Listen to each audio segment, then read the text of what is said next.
सखी दिने दिने कितना चिकनाइल बारू हो। अरे का कहिए सखी तोहके आगे लगे जला अपने से भाटा में बारात में बटे जातो जी के माथा में। आगे लगे जला अपने से भाटा में बारात में बटे जातो जी के माथा में।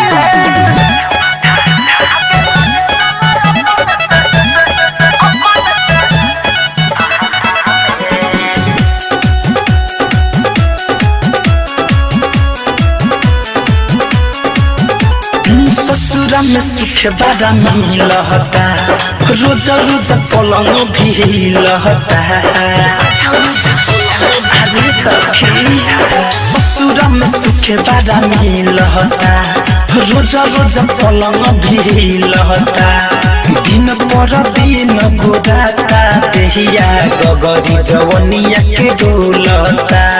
याद नहीं आवे मोरा यार के कमी नहीं होला कोनो प्यार के। मिले लगा सवाद पियला पे सखी खाता हमें। अरे पाउच वाला अरे ना हो सकी अरे रात भर अपने से मोथेल। आगे लगे जला अपने से भाटा में बारात में बटे जातो जी के माथा में।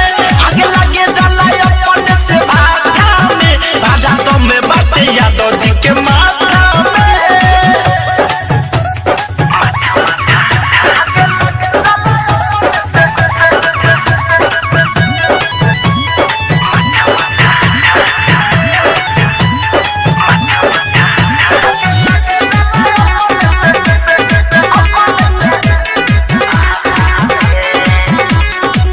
नहीं केहू से खोली हो कुछ ना धनंजय से बोली हो।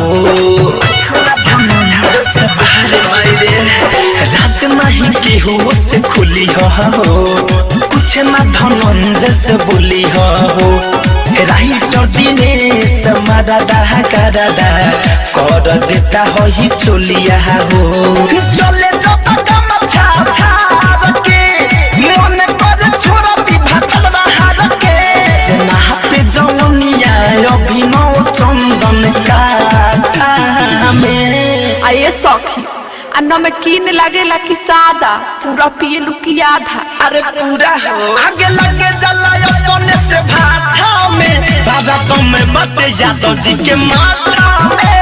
आगे लगे जला अपने से भाटा में बारात में बटे जातो जी के माथा में।